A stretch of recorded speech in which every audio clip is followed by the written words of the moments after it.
আসসালামু আলাইকুম। তুরস্কের ইস্তাম্বুল থেকে আপনাদের সাথে আছি আমি সরোয়ার আলম। গত রাতে ইরানে আমেরিকা লোমহর্ষক এক উদ্ধার অভিযান পরিচালনা করে। এই উদ্ধার অভিযানকে আমেরিকার রাষ্ট্রপতি ডোনাল্ড ট্রাম্প বলেছেন যে আমেরিকার ইতিহাসের সবচেয়ে দুর্ধর্ষ এবং সবচেয়ে সফলতম উদ্ধার অভিযান। আমরা আজকে দেখব এটা কতটা সফল। এই উদ্ধার অভিযানটা কিভাবে হয়েছে। ইরানের মধ্যে ভূপাতিত একটা যুদ্ধ বিমানের দুজন পাইলটের একজনকে প্রায় 3 দিন খোঁজাখুঁজির পরে ব্যাপক পরিমাণে গোলাগুলি, ব্যাপক পরিমাণে ধ্বংস এবং এই সব কিছুর পরে অর্থাৎ তুমুল লড়াইয়ের পরে উদ্ধার অভিযানে সফল হয়েছে মার্কিন যুক্তরাষ্ট্র। মার্কিন প্রেসিডেন্ট ট্রাম্প তার বিশাল এক পোস্টে এই উদ্ধার অভিযানকে সফল একটা অভিযান হিসেবে বলেছেন। তিনি জানিয়েছেন এই উদ্ধার অভিযানে ইরান থেকে আমেরিকার সৈন্যরা নিরাপদে ফিরে এসেছে, তাদের গায়ে কোনো ধরনের আঘাতই লাগে নাই। কতটা সত্য। ইরানের মধ্যে এরকম একটা উদ্ধার অভিযান আমেরিকাকে কি বার্তা দেয় যে হ্যাঁ, আমেরিকা এরপরে যদি স্থল অভিযান চালায় তাহলে সেটা তার জন্য সহজ হবে নাকি কঠিন হবে। ইরানের একেবারে মধ্যে ঢুকে এতগুলো যুদ্ধ বিমান নিয়ে, এতগুলো হেলিকপ্টার নিয়ে, অনেকগুলো লোক পাঠিয়ে তারপরে দুর্গম জায়গা থেকে এই পাইলটকে খুঁজে নিয়ে আসা আমেরিকার জন্য এবং ইরানের জন্য কি অর্থ বহন করে, আজকে আমরা এগুলোই দেখব এবং একই সাথে এই যুদ্ধের ভবিষ্যৎ, অর্থাৎ যদি পরমাণু আক্রমণ হয় অথবা ইরানের পরমাণু স্থাপনায় যদি আক্রমণ হয় তাহলে সেটার সবচেয়ে বড় ক্ষতির সম্মুখীন হবে কে, ইরান নাকি মধ্যপ্রাচ্যের দেশগুলো। ইরানের পররাষ্ট্রমন্ত্রী এ নিয়ে কি বলেছেন এগুলো নিয়ে আলোচনা করবো। যদি কোনোটা ভুলে যাই আপনারা অবশ্যই মনে করিয়ে দিবেন। আর আজকের এই লাইভে আপনারা কেমন দেখছেন শব্দ থেকে শুরু করে সবকিছু জানাবেন। মার্কিন যুক্তরাষ্ট্রের একটা F-15 যুদ্ধ বিমান বিধ্বস্ত হয় ইরানে। সেই যুদ্ধ বিমানে 2 জন পাইলট থাকে, একজন হচ্ছে বিমান পরিচালনার পাইলট, আরেকজন হচ্ছে ওই যুদ্ধ বিমানে যে অস্ত্রগুলো থাকে সেগুলো পরিচালনার পাইলট, যাকে বলা হয় ওয়েপন সিস্টেমস পাইলট। অর্থাৎ এই পাইলট যুদ্ধ বিমানে থাকা এই অস্ত্রগুলো এবং সেই অস্ত্রগুলোকে কিভাবে পরিচালনা করবে, কোথায় নিক্ষেপ করবে, কখন নিক্ষেপ করবে, কোঅর্ডিনেট কি, এগুলো নির্ধারণ করে। তো যুদ্ধ বিমানটা বিধ্বস্ত হওয়ার পরে পাইলটরা জীবিত আছে এটা আমেরিকা জানতে পারে, কারণ পাইলটদের সাথে বিভিন্ন ধরনের তার কমান্ড সেন্টারে সিগন্যাল পাঠানোর সিস্টেম থাকে যে আমি জীবিত আছি, এই জায়গাতে আছি, এটা তারা পাঠাতে পারে। সেটা পাঠানোর পরে আমেরিকা প্রথমে তাদেরকে উদ্ধারের জন্য 2টা হেলিকপ্টার এবং একটা হারকিউলিস বিমান পাঠায়। সেই বিমানে ওই যে যুদ্ধ বিমানের যে পাইলট তাকে প্রথমে খুঁজে পায় এবং তারা হেলিকপ্টার নামিয়ে ওই খুঁজে পাওয়া পাইলটের কাছে যায়। তাকে নিয়ে যখন হেলিকপ্টারে উঠবে ঠিক সেই সময় আরেকটা যে হেলিকপ্টার আকাশে উঠতেছে চক্কর দিচ্ছে সেই হেলিকপ্টার আঘাত হয়। এরপরে দ্রুত গতিতে ওখান থেকে দ্বিতীয় পাইলটকে না খুঁজে তারা চলে যায় এই জীবিত পাইলটকে নিয়ে এবং ওই হেলিকপ্টার নিয়ে। কোথায় চলে যায় হচ্ছে ইরাকের বসরা শহরে, একেবারে ইরানের সীমান্তবর্তী। তারপরে তারা এই দ্বিতীয় পাইলটের সাথে যোগাযোগ করে, না দ্বিতীয় পাইলটের মানে যোগাযোগের চেয়ে বড় কথা হচ্ছে দ্বিতীয় পাইলটের লোকেশন খোঁজার চেষ্টা করে।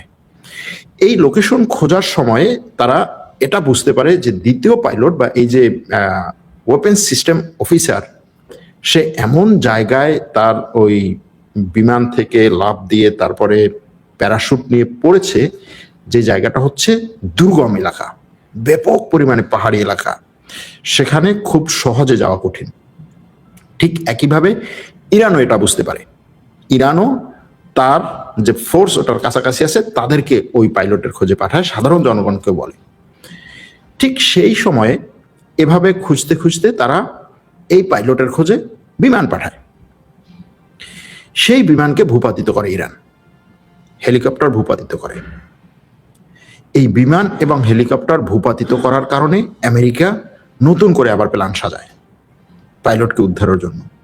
কারণ এই পর্যায়ে এই পাইলটকে ছেড়ে যাওয়া আমেরিকার জন্য দুটা বিষয়, একটা হচ্ছে তার প্রেস্টিজের বিষয়, আর একটা হচ্ছে তার সামরিক ডক্ট্রিনের বিষয়, যে আমি কোনো আমার সৈন্যকে জীবিত রেখে আসবো না, মৃত হলেও যদি সম্ভব হয় তার লাশ নিয়ে আসবো। তো পরবর্তীতে সে আবার নতুন করে বিমান পাঠায়, হেলিকপ্টার পাঠায়, এবং গত রাত প্রায় স্থানীয় সময় 12টার দিকে আমেরিকা এই অভিযান চালায়।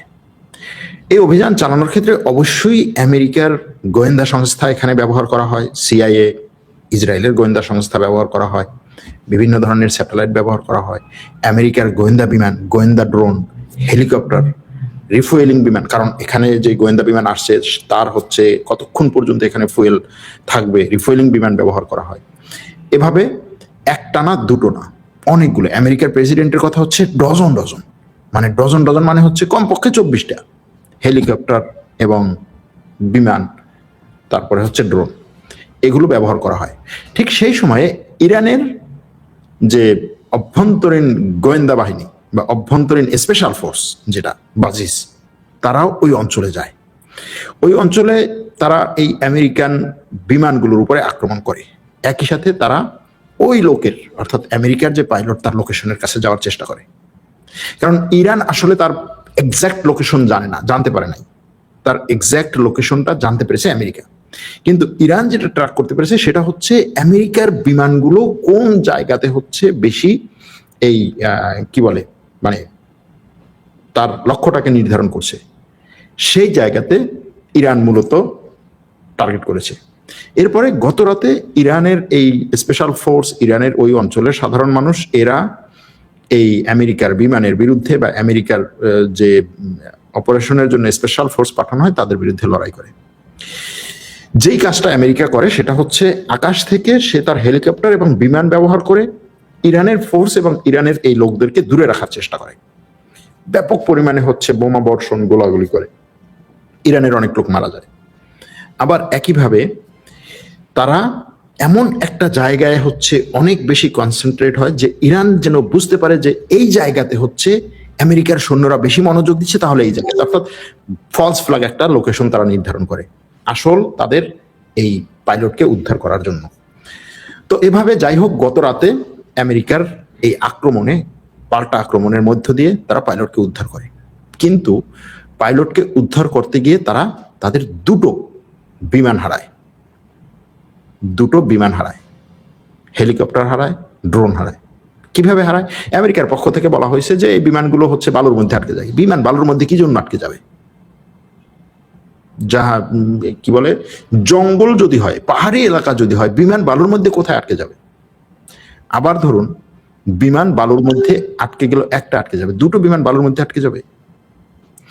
তো এখানে যে ঘটনাটা ঘটেছে সেটা হচ্ছে দুই পক্ষের মধ্যে ব্যাপক পরিমাণে লড়াই হয়েছে, এবং এই লড়াইয়ে আমেরিকা তার পাইলটকে উদ্ধার করেছে ঠিকই, কিন্তু এই ক্ষেত্রে তার ব্যাপক পরিমাণে খেসারত দিতে হয়েছে। সেটা কি?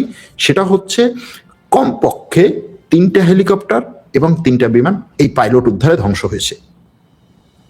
আর ইরানের যদি আমরা দাবিটাকে সঠিকভাবে মেনে নেই, তাহলে ইরানের দাবি হচ্ছে যে তারা 6টা বিমানকে ধ্বংস করেছে, 5টা হেলিকপ্টারকে ধ্বংস করেছে শুধুমাত্র এই পাইলট উদ্ধারের সময়ে, গত শুক্রবার থেকে এই পর্যন্ত।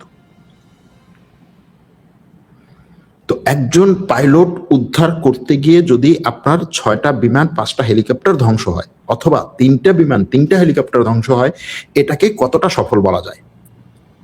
আমেরিকার দিক থেকে যদি প্রশ্নটা তাদেরকে সমালোচনা করি, আবার ইরানের দিক থেকে যে এতগুলো বিমান নিয়ে আপনার দেশের মধ্যে ঢুকে দুর্গম এলাকাতে সেই আমেরিকা তার একটা উদ্ধার অভিযান পরিচালনা করে, সেখানে সব তছনছ করে দেওয়ার কথা। সেখানে কোনো আমেরিকার সৈন্য মারা যায় নাই,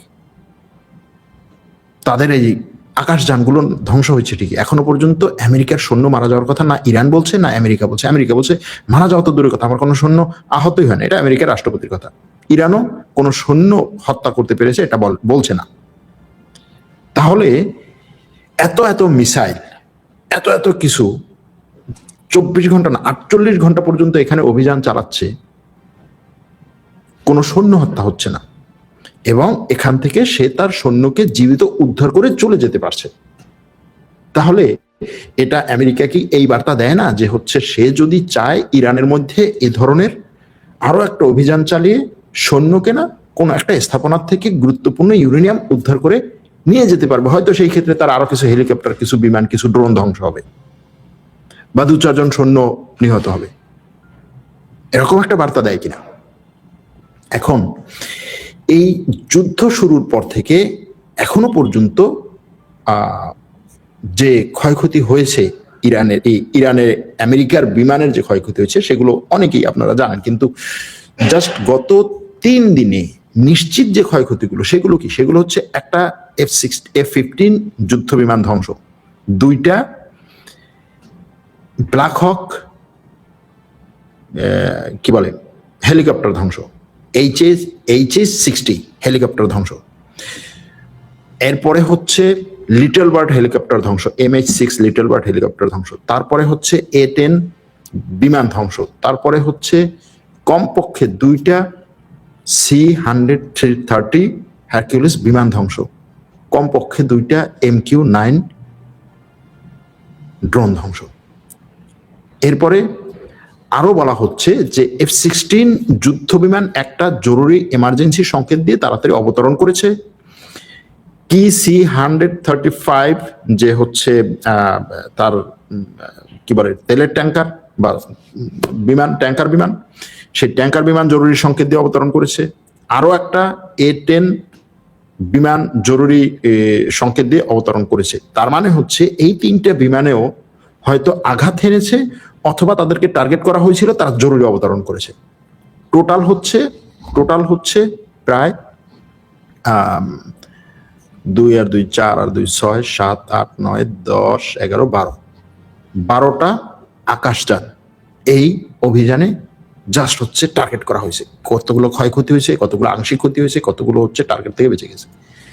তার মানে আমেরিকার প্রেসিডেন্ট যে বলছেন যে এখানে আমাদের ডজন ডজন আকাশযান ব্যবহার করা হয়েছে, কথাটা সত্য।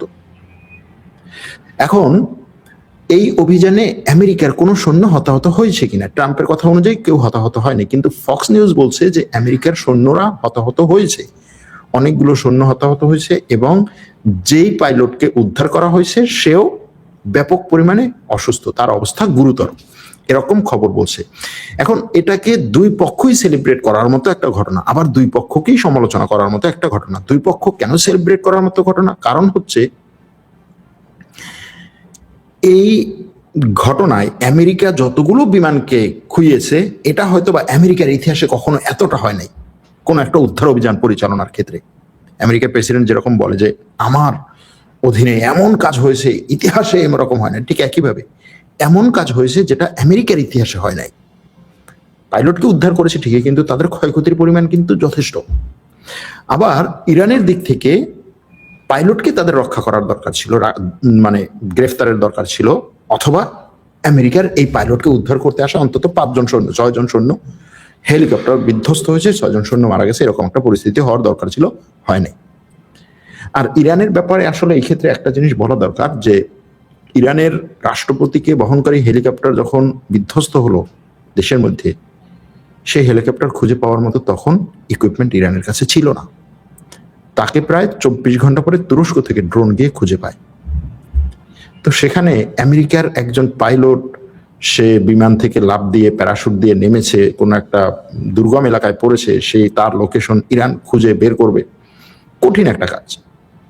কিন্তু শেষ পর্যন্ত ইরান যেটা করেছে এই যুদ্ধের মধ্যে সেটাকেও অবশ্যই আপনার পজিটিভভাবে দেখা দরকার। এখন এই যে ইরানের তীব্র প্রতিরোধের সম্মুখীন হয়েছে, তারপরে হচ্ছে মার্কিনিরা এটা নিয়ে সেলিব্রেট করছে, ট্রাম্প মোটামুটি আজকে ঘুমাতে পারবে যে হ্যাঁ আমি ব্যাপক একটা হচ্ছে আমার সফলতার গল্প শোনাতে পারছি আমেরিকার লোকদেরকে। সে সেইভাবেই বলছে, এই আমার আমেরিকার লোকজন দেখো, আসো তোমাদেরকে সফলতার গল্প। তার ডায়লগটা এরকমই ছিল। এখন তার এই সফলতার গল্পের পিছনে আরো কয়েকটা বিষয় আছে। সে বিষয়গুলো হচ্ছে সেটা হচ্ছে যে এই অভিযান আমেরিকা দীর্ঘায়িত করবে, এটা মোটামুটি নিশ্চিত।